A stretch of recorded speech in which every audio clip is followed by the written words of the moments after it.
Hello friends, welcome to my channel tips on mathematics. So आज के इस video में विज्ञान से related top 5 most important question करने वाले हैं, जो कि 5 मार्क्स वाले क्वेश्चन रहेगा। जो क्वेश्चन बोर्ड में रिपीटेड क्वेश्चन है उन्हीं क्वेश्चन को हम करने वाले हैं, जिससे कि आपके बोर्ड के पेपर की तैयारी अच्छे से हो सके। सो वीडियो स्टार्ट करते हैं। क्लास 10th साइंस के क्वेश्चन पेपर में बड़े मार्क्स के क्वेश्चन 4 मार्क्स वाले होते हैं, तो आज की इस वीडियो में 4 मार्क्स वाले क्वेश्चन को करने वाले हैं। तो सबसे पहला प्रश्न है, परितंत्र से आप क्या समझते हैं, इसके प्रमुख घटकों का वर्णन कीजिए। तो ये प्रश्न 2017 में आया है, 22 में और 2023 में आया है। तो इस प्रश्न को हम सॉल्व करते हैं। तो सबसे पहले यहाँ पर पूछा गया है पारितंत्र से आप क्या समझते हैं। तो पारितंत्र के बारे में सबसे पहले लिखना है, और इसमें बोला गया है कि मुख्य घटकों का वर्णन कीजिए। इसमें घटक को भी हमें लिखना है। तो सबसे पहले पारितंत्र का परिभाषा लिखना है। तो पारितंत्र का परिभाषा है, किसी स्थान विशेष में पाए जाने वाले जैविक तथा अजैविक घटक के परस्पर संबंध को सामूहिक रूप से परितंत्र कहा जाता है। और परितंत्र के 2 मुख्य घटक हैं, इसमें घटक भी बोलना है और उसको भी समझाना है। तो परितंत्र का मतलब है, मतलब इसमें बोला गया है कि जैविक तथा अजैविक घटक। जैविक घटक मतलब जितने भी सारे जीवित प्राणी हैं उसे जैविक घटक बोला जाता है, और अजैविक घटक मतलब निर्जीव, जैसे कि हवा, वायु, फिर आकाश, मिट्टी, ये सब हैं अजैविक घटक। तो जैविक घटक और अजैविक घटक के बीच परस्पर संबंध को परितंत्र कहा जाता है। तो परितंत्र के मुख्य 2 घटक हैं, सजीव या जैविक घटक। सजीव घटक को जैविक घटक बोला जाता है। तो समस्त जंतु एवं पेड़ पौधे, जीवमंडल मतलब जितने भी सारे जीव जंतु रहते हैं जो मतलब सजीव हैं, जैविक घटक के रूप में पाए जाते हैं। जैविक घटक को निम्न प्रकार से लिखा गया है। तो इसमें पहला पॉइंट है उत्पादक, दूसरा है उपभोक्ता। तो उत्पादक का मतलब जो अपना भोजन खुद बनाते हैं। तो जो जैविक घटक हैं, जैविक घटक अपना भोजन किस तरीके से बनाते हैं उसको यहाँ पर लिखना है। तो इसमें ए पॉइंट है उत्पादक। तो उत्पादक में क्या हो जाएगा, हरे पेड़ पौधे प्रकाश संश्लेषण से उत्पादक करता है। प्रकाश संश्लेषण की क्रिया में पेड़ पौधे कार्बन डाइऑक्साइड छोड़ता है और जल की सहायता से प्रकाश एवं पर्णहरित की उपस्थिति में ग्लूकोज का निर्माण करते हैं। मतलब यहाँ पर पेड़ पौधे क्या करते हैं, सूर्य के प्रकाश से, जल से, कार्बन डाइऑक्साइड से और जड़ से मतलब जल लेते हैं, उससे खनिज लवण के सहायता से अपना भोजन बनाते हैं। यहाँ पर क्या है, ग्लूकोज का निर्माण करते हैं, मतलब अपना भोजन का निर्माण करते हैं। तो ग्लूकोज अन्य भोजन जैसे प्रोटीन, मंड या वसा में परिवर्तित हो जाता है, जिसको जंतु भोजन के रूप में ग्रहण करते हैं। जैसे पेड़ पौधे अपना भोजन बनाते हैं, जिससे कि अपना जो पत्ती है उसमें प्रोटीन, मंड या वसा के रूप में पेड़ पौधे में उत्पन्न हो जाए, और उन्हीं पेड़ पौधे को हम जीव जंतु मतलब जितने भी सारे जीव जैसे कि मनुष्य हो गया, जानवर हो गया, वो सब क्या करते हैं, उन्हीं पेड़ पौधे पर निर्भर रहते हैं। तो जो भोजन के रूप में ग्रहण करते हैं। तो इसका यहाँ पर एक समीकरण है, जो रिएक्शन है यहाँ पर, कार्बन डाइऑक्साइड और जल के साथ प्रकाश की उपस्थिति में पर्णहरी मतलब पत्तियों में क्लोरोफिल पर्णहरी पाया जाता है। उसके मदद से यहाँ पर ग्लूकोज C6H12O6 मतलब ग्लूकोज मतलब भोजन, और ऑक्सीजन देता है साथ साथ, और यहाँ पर पानी भी वाष्प के रूप में निकालता है। ये पेड़ पौधे अपना जैसे भोजन बनाते हैं वही वाला ये समीकरण है। इस तरीके से सबसे पहले यहाँ पर उत्पादक में लिखना है। उत्पादक मतलब उत्पन्न करना। तो पेड़ पौधे अपना भोजन जिस तरीके से उत्पन्न करता है उसी को यहाँ पर लिखा गया है। तो इस तरीके से हमें लिखना है। फिर इसका दूसरा पॉइंट है उपभोक्ता। यहाँ पर बोला गया है कि जैविक घटक, इसके प्रमुख घटकों के नाम लिखे। तो यहाँ पर 2 घटक हैं, सजीव या जैविक घटक है, और दूसरा है यहाँ पर उपभोक्ता।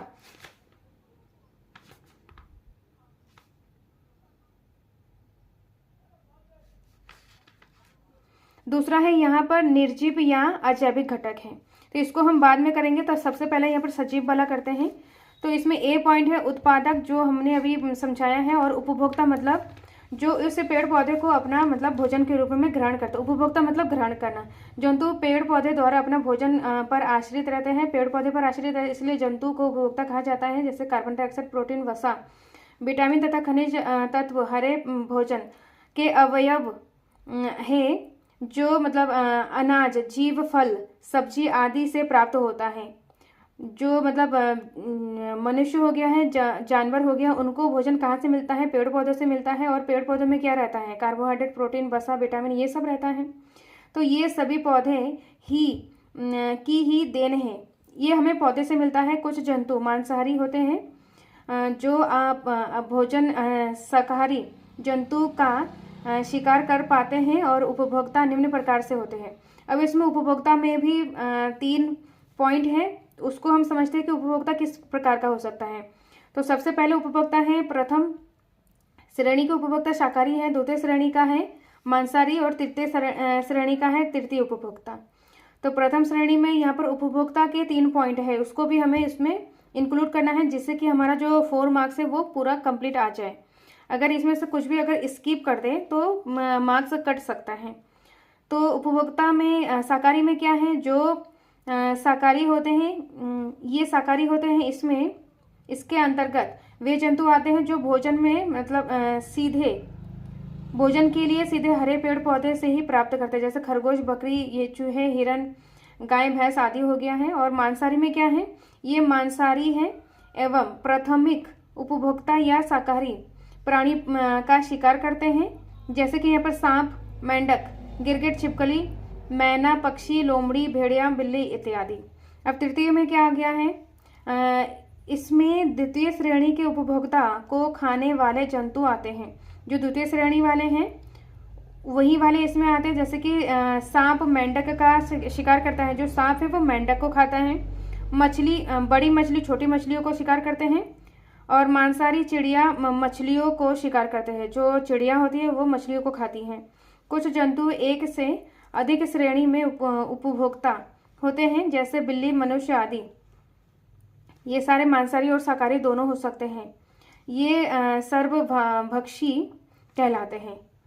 अब यहाँ पर इसमें सी पॉइंट दिया गया है कि अपघटककर्ता या अपघटक या अपमार्जक, ये जीव मंडल के सूक्ष्म जीव हैं, जैसे जीवाणु व कवक हैं। ये उत्पादक और उपभोक्ता के मृत शरीर को सरल यौगिकों में अपघटित कर देते हैं। ऐसे जीव को अपघटक कहते हैं। ये भिन्न कार्बनिक पदार्थों को उसके सरल अवयव में तोड़ देते हैं।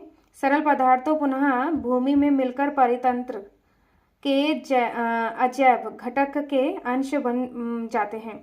जैसे कि कोई मतलब जानवर मर गया है, कोई इंसान मर गया है, कुछ भी हो गया, तो वो क्या होता है, मरने के बाद उसमें सूक्ष्म जीव उसको क्या करता है, जीवाणु या कवक उसके ऊपर अपना भोजन करते हैं, मतलब उसको सरल यौगिक में तोड़ते हैं। तोड़ने के बाद वो क्या होता है, मिट्टी में मिल जाता है और मिट्टी में खाद के रूप में बन जाता है। पुनः वो परितंत्र में मतलब परितंत्र के घटक के अंश के बन जाता है। फिर यहाँ पर है निर्जीव या अजैविक घटक। अब निर्जीव के बारे में इसमें बोला गया है, तो निर्जीव कैसे अपना इसके अंतर्गत निर्जीव वातावरण में आते हैं। वे विभिन्न जैविक घटक के निर्माण का नियंत्रण करता है। अजैविक घटकों निम्नलिखित 3 भागों में विभाजित किया गया है। अकार्बनिक है, कार्बनिक है और भौतिक है। तो यहाँ पर जो निर्जीव अजैविक घटक है इसको 3 भागों में बांटा गया है। तो पहले अकार्बनिक में क्या आता है, पेट्रोल, कैल्शियम, मैग्नीशियम, फास्फोरस, लोहा, सल्फर इत्यादि आता है। जल, लवण, वायु, गैस जैसे oxygen, carbon dioxide, nitrogen, hydrogen, ammonia आदि होते हैं। तो इनका उपयोग हम सजीव करते हैं, जैसे कि लवण का यूज करते हैं, जल का करते हैं, वायु का करते हैं, ऑक्सीजन, कार्बन डाइऑक्साइड, नाइट्रोजन, सारी चीज़ों का। जो निर्जीव चीज़ें हैं, अजैविक चीज़ें हैं, वो सजीव मतलब जैविक, जो जैविक घटक हैं वो इन सारे चीज़ों का उपयोग किया जाता है। अब इसमें कार्बनिक पदार्थ क्या हैं, कार्बनिक प्रोटीन, वसा आदि शामिल होते हैं। ये मृत जंतुओं के एवं पौधे के शरीर से प्राप्त होते हैं। अकार्बनिक एवं कार्बनिक भागों मिलाकर निर्जीव वातावरण का निर्माण करते हैं। मतलब ये जो जितने भी सारे मृतक जीव जंतु होते हैं इनके शरीर से ये कार्बनिक ये सब मिलता है। अब भौतिक घटक क्या है इसमें विभिन्न प्रकार के जलवायु कारक जैसे कि वायु, प्रकाश, ताप, विद्युत आदि होते हैं। तो इसमें मेनली इसमें क्या प्रश्न में पूछा गया है कि परितंत्र से आप क्या समझते हैं। तो परितंत्र में जैविक और अजैविक घटकों के परस्पर संबंध को बोला जाता है। जैविक घटक मतलब सजीव और अजैविक मतलब निर्जीव। तो सजीव क्या करते हैं, सजीव अपने भोजन के लिए मतलब उत्पाद, उपभोक्ता और अपघटक, अपमार्जक मतलब अपघटक मतलब पचाना। पहले उत्पाद मतलब निर्माण करना, उपभोक्ता मतलब उसको ग्रहण करना, खाना, अपमार्जक मतलब जब मृत्यु के बाद वो उसका कैसे परितंत्र में ही मतलब समा जाना, उसको यहाँ पर बताया गया है। जैसे पहले उत्पादक में अपना भोजन कैसे बनाते हैं, उपभोक्ता में मतलब उसको उपभोग मतलब ग्रहण कैसे करते हैं, खाए कि किस प्रकार से खाया जाता है या मतलब लिया जाता है। अपघटनकर्ता का मतलब होता है जब कोई सजीव मर जाता है, जब कोई सजीव मर जाता है तो वो किस प्रकार से पुनः परितंत्र में मिल जाता है, उसको बताया गया है।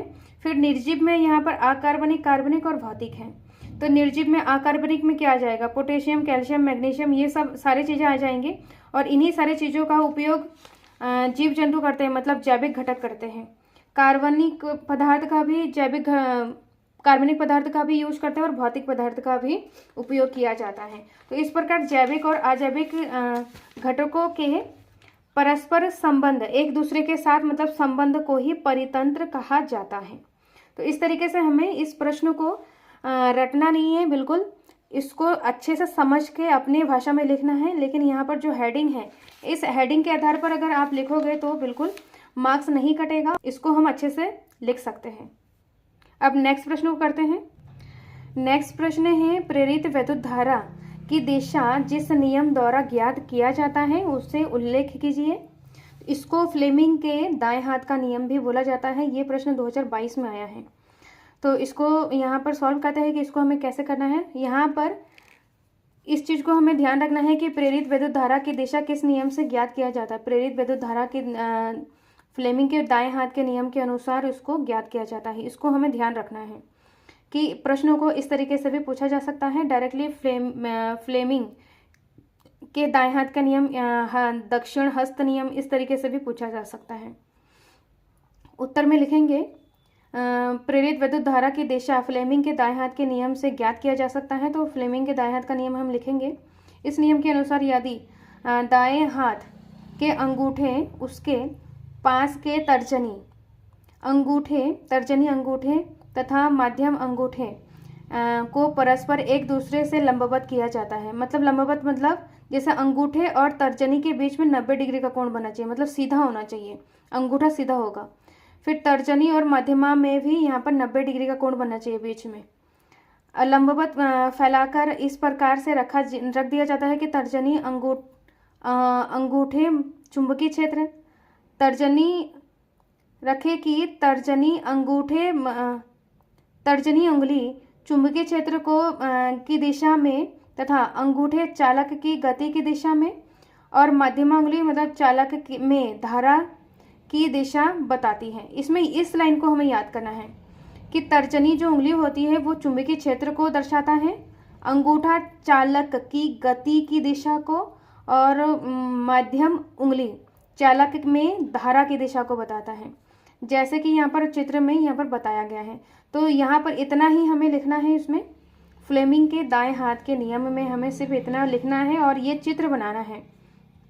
चित्र में जैसे अंगूठा चित्र यहाँ पर चालक की दिशा, ये अगर आपको ये चित्र याद हो जाए कि अंगूठे चालक की गति, तर्जनी वाला चुंबकीय क्षेत्र और यहाँ पर मध्यमा वाला प्रेरित वैद्युत धारा, अगर इतना ही याद हो जाएगा तो आप अच्छे से इसको लिख सकते हैं।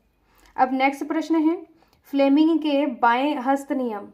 इस चैप्टर से फ्लेमिंग के दाएं हाथ और बाएं हाथ का नियम पूछा जाता है, इनमें से कोई एक पूछा जाएगा। फ्लेमिंग के बाएं हस्त नियम लिखिए, ये 2023 में आया है, 20 में आया है। अब इसको भी समझते हैं। यहाँ पर इसमें चित्र भी दिया है, इस चित्र के आधार पर हम इसको लिख सकते हैं। तो चुंबकीय क्षेत्र में धारा प्रवाहित चालक पर लगने वाले बल की दिशा फ्लेमिंग के बाएं हाथ के नियम द्वारा दी जाती है। फ्लेमिंग के बाएं हाथ के नियम से क्या दर्शाया जाता है, चुंबकीय क्षेत्र में स्थित धारावाही चालक पर लगने वाले बल की दिशा को दर्शाया जाता है। तो यदि हम अपने बाएं हाथ के अंगूठे तथा उसके पास दोनों उंगली को इस प्रकार फैला दिया जाए कि तीनों एक दूसरे के लंबवत होना चाहिए, मतलब 90 डिग्री का होना चाहिए अंगूठा, तर्जनी और मध्यमा को। फिर यहाँ पर तीनों परस्पर लंबवत हो, तब यदि अंगूठे के पास वाली उंगली मतलब तर्जनी उंगली चुंबकीय क्षेत्र को दर्शाता है, फिर यहाँ पर मध्यमा उंगली विद्युत धारा और विद्युत धारा की दिशा को प्रदर्शित करता है, फिर अंगूठा चालक पर लगने वाले बल को दर्शाता है। तो इस तरीके से हमें इन दोनों को हमें लिखना है और ये चित्र भी हमें साथ में बनाना है। अब नेक्स्ट प्रश्न को करते हैं। नेक्स्ट प्रश्न है, दिए गए परिपथ में R1, R2, R3 के मान क्रमशः 10 ओम, 3 ओम, 6 ओम है। इन्हें 12 वोल्ट के बैटरी से संयोजित किया जाता है। परिपथ में प्रवाहित वैद्युत धारा तथा परिपथ में कुल प्रतिरोध ज्ञात कीजिए। तो इसमें वैद्युत धारा और परिपथ में प्रतिरोध मतलब R हमें ज्ञात करना है। ये प्रश्न 2017 में आया है और इसमें चित्र दिया रहेगा। तो सबसे पहले यहाँ पर चित्र लिख लेते हैं, बना लेते हैं। तो प्रश्न में दिया है यहाँ पर R1, R2 और R3 दिया है। R1 है यहाँ पर 10 ओम, R2 है यहाँ पर 3 ओम और R3 है 6 ओम और विभवांतर यहाँ पर 12 वोल्ट दिया है। तो 12 वोल्ट की बैटरी से संयोजित किया जाता है। तो प्रतिरोध में धारा I निकालना है और परिपथ में प्रवाहित कुल धारा और परिपथ के कुल प्रतिरोध हमें निकालना है। तो सबसे ये चित्र दिया है जिसमें यहाँ पर R1, R2 और R3 इस तरीके से दिया है। तो ये R2 और R3 यहाँ पर क्या है, समांतर क्रम में है। तो सबसे पहले इसको हमें सॉल्व करना है। ये समांतर क्रम में है तो यहाँ पर लिखेंगे हम R2 तथा R3 समांतर श्रेणी में है, समांतर क्रम में है। तो समांतर क्रम में संयोजित हैं, इस तरीके से हम लिखेंगे इसको। तो समांतर श्रेणी में संयोजित हैं। तो यहाँ पर इसका जो फार्मूला बनता है, इसका जो तुल्य प्रतिरोध इसको हम R डैश मान रहे हैं, जिसका तुल्य प्रतिरोध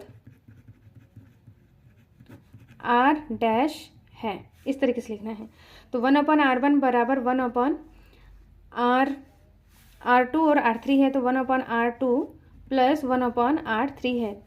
जो समांतर श्रेणी में जो फार्मूला बनता है 1/R1 बराबर 1/R2 1 में बनता है। अब यहाँ पर 1/R डैश है, 1/R2 यहाँ पर R2 कितना है 3 है, प्लस 1/R3 है 6। इसको हमें एलसीएम करके इसको सॉल्व करना पड़ेगा। तो यहाँ पर 6 है तो 6 ले लेंगे। तो यहाँ पर 1 प्लस 6 है तो इसके ऊपर 1 है तो यहाँ पर 1 ही आ जाएगा। अब यहाँ पर 3 के टेबल में 6 कितनी बार आता है, 3 दूनी 2 बार आता है। तो 2 को 1 के साथ गुणा करेंगे तो 2 1 कम 2 आ जाएगा। अब यहाँ पर 2 और 1 3/6 है और यहाँ पर 1/R डैश है। 3 1 3, 3 दूनी 6। अब यहाँ पर इसको क्रॉस मल्टीप्लाई करेंगे तो ये 2 ऊपर 1 के साथ एक के साथ गुणा हो जाएगा और यहाँ पर R डैश 1 के साथ गुणा हो जाएगा।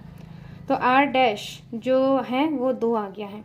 तो इस तरीके से यहाँ पर जो चित्र है इस तरीके से बन जाएगा। ये हमारा R1 है और दोनों को मिलाने के बाद जो तुल्य प्रतिरोध R डैश बन गया है, इस तरीके से बन गया है। तो ये दोनों R1 और R डैश ये दोनों हमारा समांतर नहीं श्रेणी क्रम में बन गया है। अब इसको हमें श्रेणी क्रम में सबसे पहले इसको सॉल्व करना होगा। तो श्रेणी क्रम वाला जो फार्मूला होता है R1 प्लस R डैश हो जाएगा। तो इसका तुल्य प्रतिरोध हम R मान लेंगे कि तुल्य प्रतिरोध R है। तो R1 और R डैश श्रेणी क्रम में है। तो सबसे पहले इसको हमें लिखना है, लिखेंगे R1 तथा R डैश श्रेणी क्रम में है तथा परिपथ का तुल्य प्रतिरोध R है।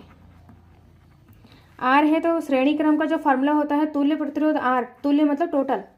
तो यहाँ पर क्या हो जाएगा R बराबर R1 प्लस R डैश। श्रेणी क्रम में R बराबर R1 plus R2 plus R3 जितना होगा और समांतर क्रम में बट्टे में आता है। ये हमें ध्यान रखना है। ये फार्मूला है, इसी फार्मूले को हमें याद करना है।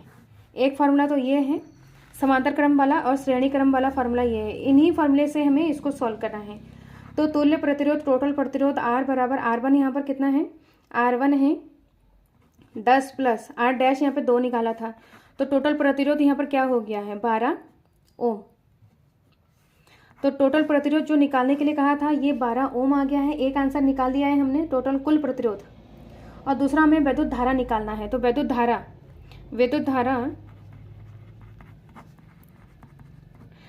धारा का जो फार्मूला होता है I बराबर V अपॉन R, ये फार्मूला है, इसको याद करना है। छोटे छोटे मतलब जो साइंस में जो भौतिक विज्ञान वाला जो चैप्टर है, जितने भी पार्ट हैं उसमें ये छोटे छोटे जितने भी सारे ये फार्मूले हैं, फार्मूले के मदद से ही होगा। अगर फार्मूला याद हो जाएगा तो आप इस क्वेश्चन को सॉल्व कर लोगे।